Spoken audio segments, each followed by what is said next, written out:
On this episode of the Neo Marketing Podcast, we're going to discuss success, chasing it, and what you do with it when you find it. Welcome to the weekly Neo Marketing Podcast, featuring one half of the Golden Group C-Suite, Kyle Golding, and Pritch Pritchard, APR PRSA Fellow.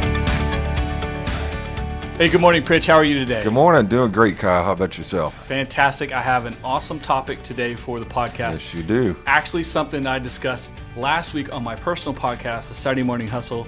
You guys can find it on iTunes and Anchor, hashtag Saturday Morning Hustle.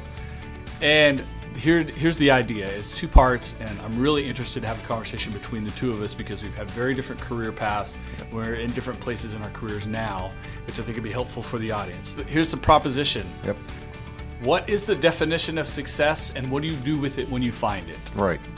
So the first part is easy. Success is what you define it to be. Everyone gets to define their own success. In a campaign, you define it with objectives, the measurement and all of that. In your career, I think it's very similar. You have objectives, whether you've written them down or not, but you've at least got them up in your head. What do you want to achieve? For some people, it's $100 million. Yeah. For some people, it's being known as the best at something. Right. Are you the Michael Jordan or LeBron James of what you do? The Tiger Woods of what you do? Right. the Mark Cuban of what you do? Or accolades, trophies, whatever. Exactly. Right. Or status symbols, house cars, right? Being the most popular kid in high school, whatever it is. Wasn't me. But for other people, it's work-life balance. I've had plenty of people tell me if they just could show up for work every day in jeans and a t-shirt or shorts and flip-flops or work from a beach, that's their definition of success. So the beauty of success is everyone gets to find what it is. Now the key is, here's where people mess up, especially entrepreneurs or business owners, is you have to define that success before you start the path. Right. Doesn't mean you can't change along the way, but you can't just start blind. Right. Right. And it's got to be a little bit more specific, I think. Well, I don't know. Maybe that is a good idea to be specific about, in a year, I want us to be able to balance the ledger or... Right. Yeah, it goes back to how you define success. Right. Break even first year, make a profit second year, Right. by fifth year be clear of, Right. Those are great business plan ideas of Right. success. But even we're talking about personal success. Even in that, you're saying, hey, if my business is successful, it'll allow me to have a lot of money or be secure for my family, or then I can show up in jeans and a t-shirt every day because I'm successful Right. and I'm the CEO and that I'm gets the to boss. do that, right? Yeah. Now you have a different definition. Or you have a definition of success that I think we match up pretty well with. Yes, and this is the second half of the conversation, which I think is the most important part. For me, success means being able to help other people achieve their success. Yeah. And which the second part of the conversation is, what are you going to do with that success once you get it? What's the point of it? Now, there are plenty of people who will be like, hey, yeah, live in the big house, have the nice car, the beautiful wife and all that. Great, cool, no problem with that. But what are you actually doing with it? What's the karma you're creating in the universe with your success? For me, when a successful person, simply by their presence or their input or they're in the orbit of something, can make that and other people's dreams and other people's ideas successful by just being who they are, Right. which is an amazing thing.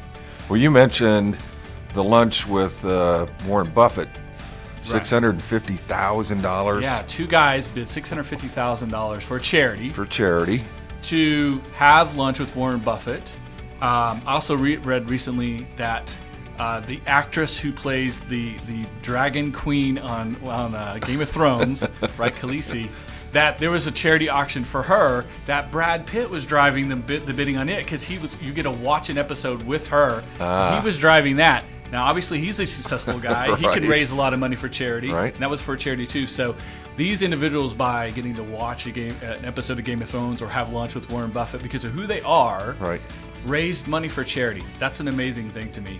The fact that NBA players or NFL players can sign a shoe, sign a shirt, and a charity can auction it off, or an individual could build a business off gaining these things, is amazing to me. But also, plenty of startups and a lot of venture capital ideas and things like this when one successful person gets involved with it, whether it's an athlete, a business person, someone who's a civic leader, exactly, an influencer of some kind gets involved in a project, all of a sudden it becomes a lot more viable. And that fact that you can lend yourself to other people's success is what drives me to be successful. Yeah, absolutely.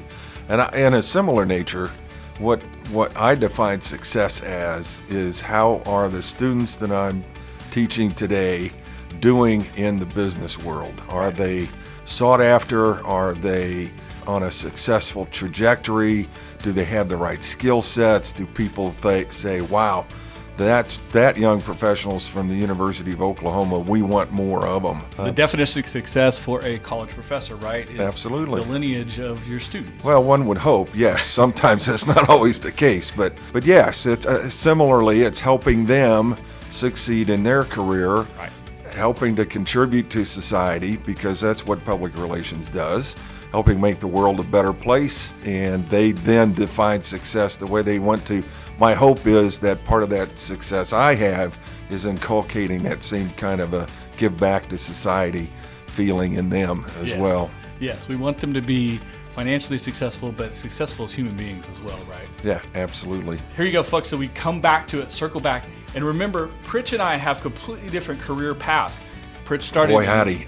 Spent a long time in the military. How many years in the military? 27. 27 years in the Navy. Navy. And then has switched to academia, has been a college professor since then to this point. And Pritch is only a couple years older than me. Yeah, one or two. One or two. You know, I started out as an entrepreneur, didn't even realize being entrepreneurial at 15 in the music business. Spent 15 years in the music business, switched now. I've been now 18 years in marketing and public relations. And so I had a career change. It's been up and down. I've been focused on being creative. Now it's strategy, all these different changes. But I still came to this point of creating success in others create success in me. The same way you come to the idea of creating success in your students is a success benchmark for you. Absolutely. So it's not about, there's always dollars and cents involved, but it's about finding a path that makes sense to you and that you can give passion to get up and go to work every day. Yeah. That's the point. If along the way you get a nice car and a nice house, that's fantastic. But employing people, creating opportunities for others, and getting that ball rolling, that cycle of good, that's the key to success for me. Absolutely. And it makes me feel so good when the young professionals that I've been able to kind of touch and mold make good. There you go. That feels so good. So there you go, folks. Everyone has their own definition of success and what it is to them, how they achieve it, but what you do with it is the real trick. Until next time, good luck. Ciao.